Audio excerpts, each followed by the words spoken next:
Simbirroonillee manatti galan qabu, wangoonnillees boolla itti galan qabu.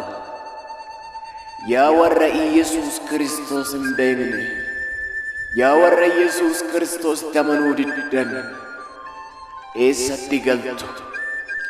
Galmi keessan eessa? Silaafoon namaatu hin du'a malee lubbuun namaa hin duutu. Lubbuun Yesuus Kiristoositti amantees lubbuun Yesuus Kiristoositti amanuu diddees hin duutu. Fuula Waaqayyoo adeemtetiin fuula ergamootaa fuulduratti firdii fudhatti. Kanaafiyyuu yaa warra Yesuus Kiristoos hin beekne, mee maalumaaf qophooftan? Maalni abdiin keessan? Silaa carraan isin qabdan amma duwwaadha. Yeroon isin qabdanis amma dachee tana gubbaarra jiraattan duwwaattidha. Mee maal malattan waa'ee mana keessan galgalaa? Dhuguman isiniin jedha, osoo Yesuus Kiristoositti namanii dachee kanarraa godaantan taanani, dhalachuun keessan osoo hafee isiniif wayya.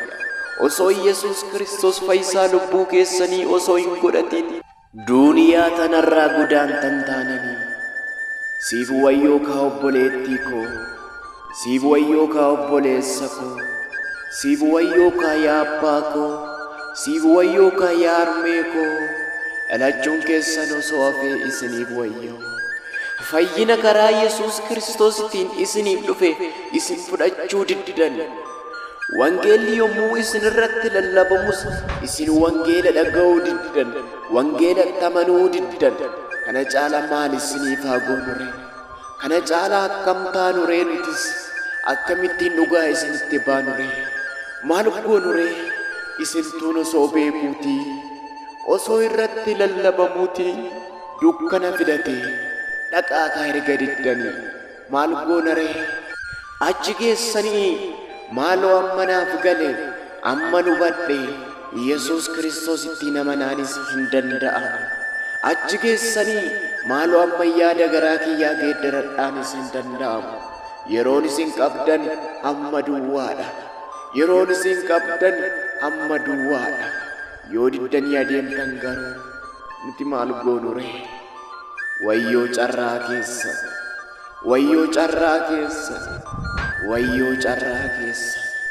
Beenuu ka'i adeemi jedhiiti dhugaa itti ba'i, ittiin hin mormin dhugaa itti ba'i malee kan dhaga'ee lubbuu isaa oolfate haa oolfatu, kan didee gurra isaa cuqqaallate maal gochuu dandeenya ree?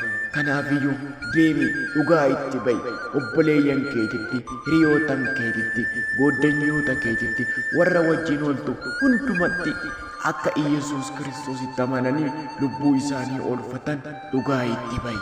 Kanumas sitti mootiin dhufe nagaan si wajjin haa ta'u.